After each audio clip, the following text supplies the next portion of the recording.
ఓం శాంతి 12/1/1984 అవ్యక్త బాప్దాద యొక్క మధుర మహావాక్యాలు. హెడ్డింగ్: సదా సమర్థంగా ఆలోచించండి, సమర్థంగా మాట్లాడండి.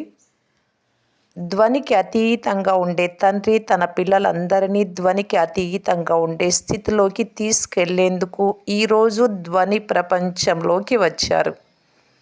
ఎందుకంటే ధ్వనికి అతీతంగా ఉండే స్థితిలో అతి సుఖశాంతుల అనుభవం అవుతాయి. ధ్వనికి అతీతమైన శ్రేష్ఠ స్థితిలో స్థితులైతే సదా స్వయాన్ని తండ్రి సమానంగా సంపన్న స్థితిలో అనుభవం చేస్తారు. ఈనాటి మానవులు ధ్వనికి అతీతంగా సత్యమైన శాంతి కొరకు అనేక రకాల ప్రయత్నాలు చేస్తున్నారు. ఎన్నో సాధనాలను ప్రయోగిస్తున్నారు. కానీ మీరందరూ శాంతి సాగరుడి పిల్లలు, శాంతి స్వరూపులు, మాస్టర్ శాంతి సాగరులు. సెకండ్లో తమ శాంతి స్వరూప స్థితిలో స్థితులవుతారు. ఇలాంటి అనుభవీలుగా ఉన్నారు కదా. సెకండ్లో శబ్దంలోకి రావడం మరియు సెకండ్లో శబ్దానికి అతీతంగా స్వధర్మంలో స్థితులవ్వడం. ఈ అభ్యాసం ఉందా? ఈ కర్మేంద్రియాలకు అధిపతులు కదా. ఎప్పుడు కావాలి అంటే అప్పుడు కర్మలోకి రండి. ఎప్పుడు కావాలి అనుకుంటే అప్పుడు కర్మకు అతీతంగా కర్మాతీత స్థితిలో స్థితులవ్వండి. ఇప్పుడిప్పుడే అతీతంగా మరియు ఇప్పుడిప్పుడే కర్మ ద్వారా సర్వులకు ప్రియమైన వారు అని వీరినే అంటారు. ఇలాంటి కంట్రోలింగ్ పవర్, రూలింగ్ పవర్ అనుభవం అవుతున్నాయి కదా. ఏ విషయాలనైతే ప్రపంచంలోని మానవులు కష్టమని అంటారో ఆ కష్టమైన విషయాలు శ్రేష్ఠ ఆత్మలైన మీకు కేవలము సహజమే కాదు, అతి సహజం. ఎందుకంటే మీరు మాస్టర్ సర్వశక్తివంతులు. ప్రపంచంలోని మానవులైతే ఇది ఎలా సాధ్యమని అనుకుంటారు. ఈ సంశయంలోని బుద్ధి ద్వారా, శరీరం ద్వారా భ్రమిస్తూ ఉంటారు. కానీ మీరేమంటారు? ఎలా అవుతుంది అనే సంకల్పం ఎప్పుడైనా రాగలదా? ఎలా అని అంటున్నారు అంటే అది ప్రశ్నార్థకం. కావున ఎలా అనేందుకు బదులు మళ్ళీ ఇలా అవుతుంది అనే శబ్దం వస్తుంది. ఇలా అనగా ఫుల్ స్టాప్. ప్రశ్నార్థకం మారిపోయి ఫుల్ స్టాప్ పెట్టబడింది కదా. నిన్న ఎలా ఉండేవారు, ఈరోజు ఎలా ఉన్నారు? రెండింటికి మహాన్ అంతరం తేడా ఉంది కదా. మహాన్ తేడా వచ్చింది అని భావిస్తున్నారు కదా. నిన్నటి వరకు ఓ భగవంతుడా అని అనేవారు. కానీ ఈరోజు ఓ అని అనేందుకు బదులు ఓహో అని అంటున్నారు. ఓహో మధురమైన బాబా అని అంటున్నారు. భగవంతుడు కాదు, బాబా. దూరం నుండి కాక దగ్గరగా తండ్రి లభించారు. మీరు తండ్రిని వెతికారు. తండ్రి కూడా పిల్లలైన మిమ్ములను మూలల నుండి వెతుక్కున్నారు. కానీ తండ్రికి కష్టపడాల్సిన అవసరం రాలేదు. మీరైతే చాలా శ్రమ చేయాల్సి వచ్చింది. ఎందుకంటే తండ్రికి పరిచయం ఉంది. మీరు ఎక్కడెక్కడ ఉన్నారో మీకు తండ్రి పరిచయం లేదు. మీరందరూ స్నేహంతో పాటలు పాడతారు. బాప్దాదా కూడా పిల్లలపై స్నేహంతో పాటలు పాడతారు. అన్నిటికంటే గొప్ప స్నేహ పాటను బాప్దాదా రోజు పాడతారు. ఈ పాటను విని విని స్నేహి పిల్లలందరి మనస్సు సంతోషంతో నాట్యం చేస్తూ ఉంటుంది. రోజు పాటలు పాడుతూ ఉంటారు. అందువలన స్మృతి చిహ్నంలో కూడా పాట మహత్వం చాలా శ్రేష్టంగా ఉంది. తండ్రి పాటకు స్మృతి చిహ్నంగా భగవద్గీతను తయారు చేశారు. అంతేకాక పిల్లల పాటను విని సంతోషంతో నాట్యం చేయడం మరియు సంతోషంలో, ఆనందంలో, సుఖంలో భిన్న అనుభవాలకు స్మృతి చిహ్నంగా భాగవతాన్ని తయారు చేశారు. కావున ఇరువురి స్మృతి చిహ్నాలు తయారయ్యాయి కదా. ఇలాంటి శ్రేష్ఠ భాగ్యవంతులుగా స్వయాన్ని భావిస్తూ ఉన్నారా, లేక అనుభవం చేస్తున్నారా? భావించేవారు అనేక మంది ఉంటారు. కానీ అనుభవం చేసేవారు కోట్లల్లో కొంతమందే ఉంటారు. అనుభవీ మూర్తులు తండ్రి సమానం సంపన్న అనుభవీ మూర్తులుగా ఉంటారు. ప్రతి మాట, ప్రతి సంబంధము అనుభవం కావాలి. సంబంధము ద్వారా భిన్న భిన్న ప్రాప్తుల అనుభవం అవ్వాలి. ప్రతి శక్తి అనుభవం అవ్వాలి. ప్రతి గుణము అనుభవం అవ్వాలి. ఎప్పుడు కావాలి అంటే అప్పుడు గుణాలు అనే నగలను ధారణ చేయగలరు. ఇవి సర్వగుణాల వెరైటీ నగలు. ఎలాంటి సమయము, ఎలాంటి స్థానము, అలాంటి గుణాల నగలతో స్వయాన్ని అలంకరించుకోగలరు. కేవలం స్వయానికే కాదు, కానీ ఇతరులకు కూడా గుణాలను దానం చేయగలరు. జ్ఞాన దానంతో పాటు గుణదానానికి కూడా మహత్వం ఉంది. గుణాలను మహాదానం చేసే ఆత్మ ఎప్పుడైనా ఎవరి అవగుణాలను చూస్తున్నా ధారణ చెయ్యదు. ఎవరి అవగుణాల సాంగత్య దోషంలోకి రారు. ఇంకా గుణాల దానము ద్వారా ఇతరుల అవగుణాలను గుణాలలోకి పరివర్తన చేస్తారు. ఎలాగైతే ధనం లేని బికారులకు ధనం ఇచ్చి సంపన్నులుగా తయారు చేస్తారో, అలా అవగుణాలు ఉన్న వారికి గుణదానం ఇచ్చి గుణమూర్తులుగా చేయండి. ఎలాగైతే యోగ దానము, శక్తుల దానము, సేవా దానము ప్రసిద్ధంగా ఉందో, అలా గుణదానం కూడా విశేషమైన దానం. గుణదానము ద్వారా ఆత్మలు ఉత్సాహ ఉల్లాసాల మెరుపును అనుభవం చేయించగలరు. కావున ఇలాంటి సర్వ మహాదాని మూర్తులుగా అనగా అనుభవీ మూర్తులుగా అయ్యారా? ఈరోజు విశేషించి డబల్ విదేశీ పిల్లలను కలుసుకునేందుకు వచ్చారు. డబల్ విదేశీ పిల్లల విశేషతలనైతే బాప్దాద వినిపించారు.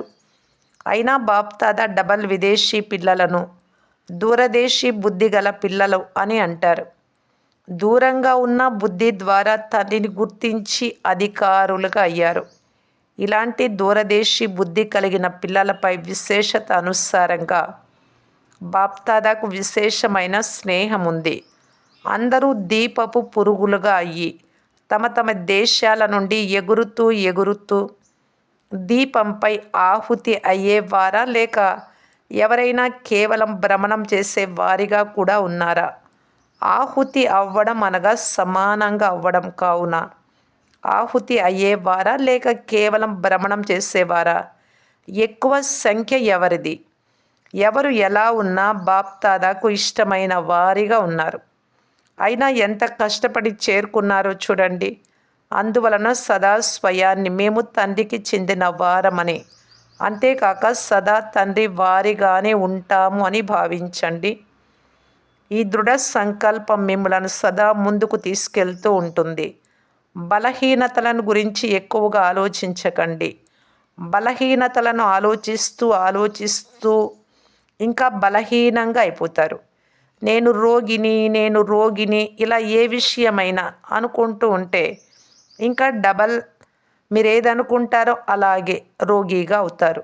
నేనంత శక్తిశాలిగా లేను, నా యోగం అంత మంచిగా లేదు, నా సేవ అంత మంచిగా లేదు, నేను బాబాకు ప్రియంగా ఉన్నానా లేదా, నేను ముందుకు వెళ్ళగలనో లేదో తెలియదు. ఇలాంటి ఆలోచనలు కూడా మిమ్మల్ని ఇంకా ఎక్కువ బలహీనంగా చేస్తాయి. మొదట మాయ తేలిక రూపంలో ప్రయత్నం చేస్తుంది. మీరు దానిని పెద్ద రూపంగా చేసుకుంటారు. కనుక మాయకు మీ సాథీగా, స్నేహిగా అయ్యే అవకాశం లభిస్తుంది. అది కేవలం ప్రయత్నిస్తుంది, కానీ దాని ప్రయత్నాన్ని అర్థం చేసుకోకుండా నేను ఇలాగే ఉన్నాను అని భావిస్తారు. అందువలన అది కూడా మీకు తోడైపోతుంది.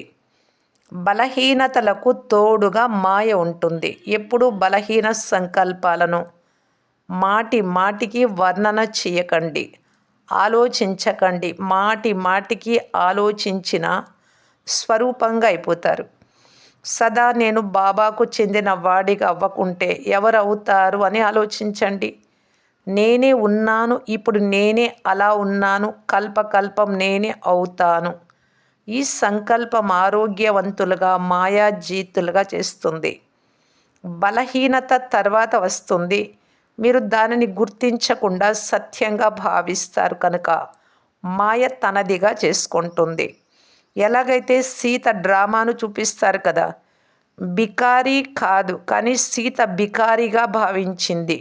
అంతకు మునుపు తేలిక రూపంలో బంగారు జింక రూపంలో మాయ వచ్చింది. కనుక్కోలేక దూరం చేసుకుంది. మర్యాద రేఖలు దాటేసింది.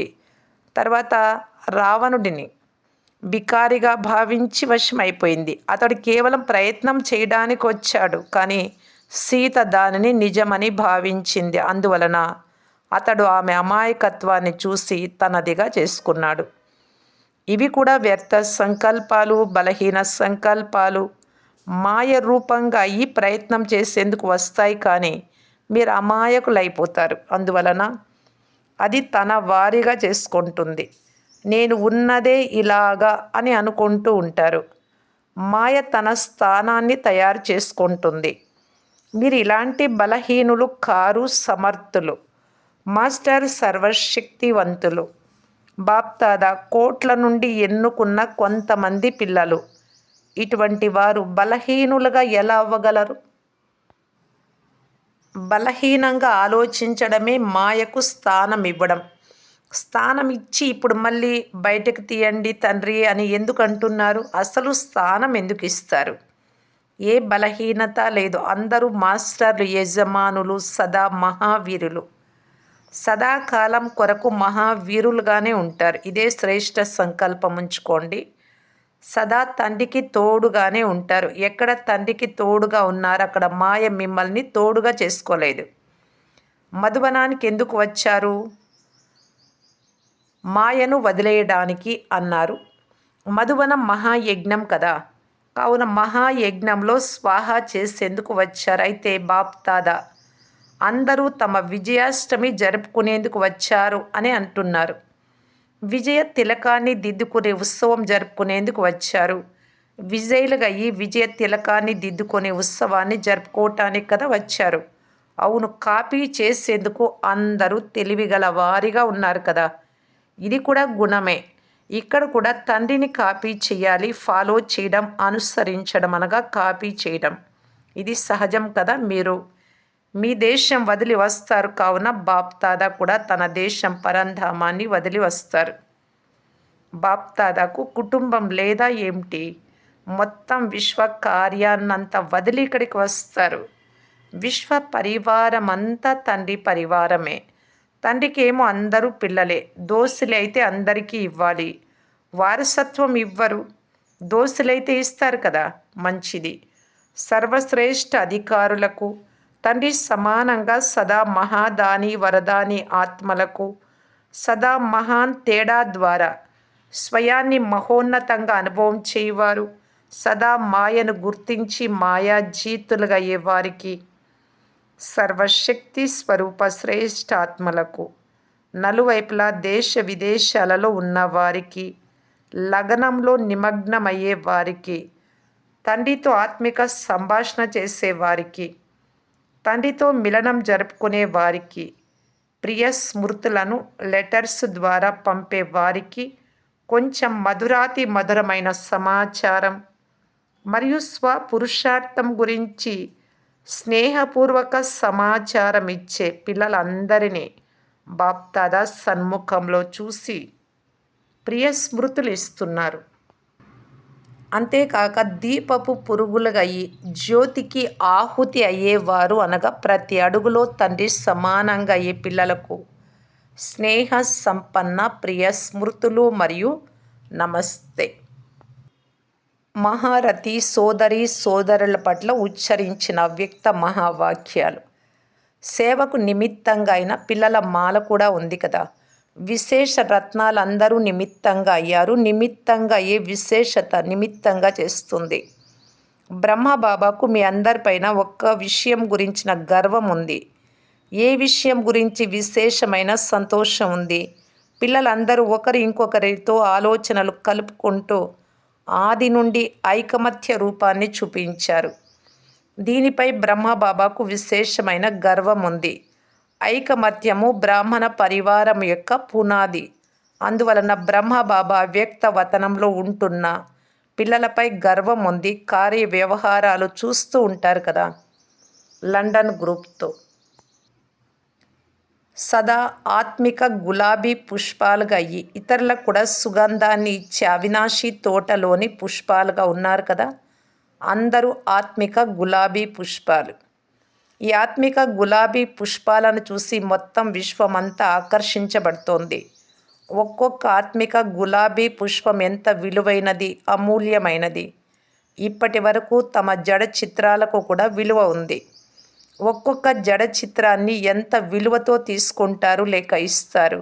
సాధారణ రాయి లేక వెండి లేక బంగారమైన ఆ చిత్రాలకు ఎంత విలువ ఉంది. బంగారు మూర్తిని ఎంత విలువలో ఇస్తారు, అంటే ఎంత విలువ ఇస్తారు దానికి.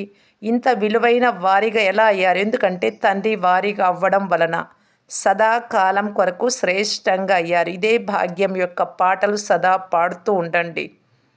ఓహో నా భాగ్యం, ఓహో భాగ్య విధాత, మరియు ఓహో సంగమ యుగం, ఓహో మధురమైన డ్రామా. అన్నింటిలో ఓహో ఓహో అనే మాటే వస్తుంది కదా.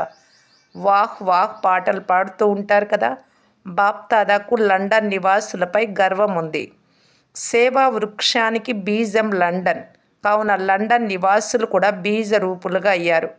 యూకే వారు అనగా సదా ఓకేగా ఉండేవారు. సదా చదువు మరియు సేవ రెండింటి బ్యాలెన్స్ ఉంచేవారు. సదా ప్రతి అడుగులో ఉన్నతిని అనుభవం చేయువారు. ఎప్పుడైతే తండ్రి వారిగా అయ్యారో అప్పుడు సదా మీకు తండ్రి తోడు మరియు తండ్రి హస్తం ఉంది. ప్రతి పుత్రుడిపై ఉంది అని అనుభవం చేస్తున్నారు కదా. ఎవరిపై తండ్రి చేయి ఉందో వారు సదా సురక్షితంగా ఉంటారు. మీరు సదా సురక్షితంగా ఉండే వారే కదా. ఓకే గ్రూప్ వారి దగ్గరకు మాయ రావడం లేదు కదా. మాయ కూడా సదా ఓకే ఓకే అని వీడ్కోలు ఇచ్చి వెళ్ళిపోతుంది. యూకే అనగా ఓకే గ్రూపుకు సాంగత్యం కూడా చాలా శ్రేష్టంగా ఉంది కదా. సాంగత్యము మంచిదిగా, వాయుమండలం శక్తిశాలిగా ఉంటే మాయ ఎలా రాగలదు? సదాకాలం కొరకు సురక్షితంగా ఉంటారు. ఓకే గ్రూప్ అనగా మాయాజీత్ గ్రూపు. మర్షియస్ పార్టీ సదా స్వయాన్ని శ్రేష్ఠ భాగ్యశాలురుగా భావిస్తూ ఉన్నారా? భాగ్యంలో ఏమి లభించింది? భగవంతుడే భాగ్యంలో లభించారు. స్వయం భాగ్య విధాత అయిన భగవంతుడు భాగ్యంలో లభించాడు. ఇంతకంటే గొప్ప భాగ్యం ఇంకేముంటుంది? కావున మీకు సదా విశ్వంలో అందరికంటే గొప్ప భాగ్యశాలి ఆత్మలము అనే సదా సంతోషం ఉంటుంది. మేము కాదు, ఆత్మలైన మేము. ఆత్మ అని అన్నట్లయితే ఎప్పుడూ ఉల్టా నశ రాదు. ఆత్మ అభిమానిగా అయితే శ్రేష్టమైన నశ, ఈశ్వర్య నశ ఉంటుంది. భాగ్యశాలి పిల్లలు, మీ భాగ్యం ఇప్పటికీ మహిమ చేయబడుతూ ఉంది. భాగవతము మీ భాగ్యానికి స్మృతి చిహ్నం.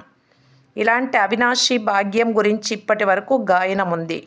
ఇదే సంతోషంలో సదా ముందుకు సాగుతూ ఉండండి.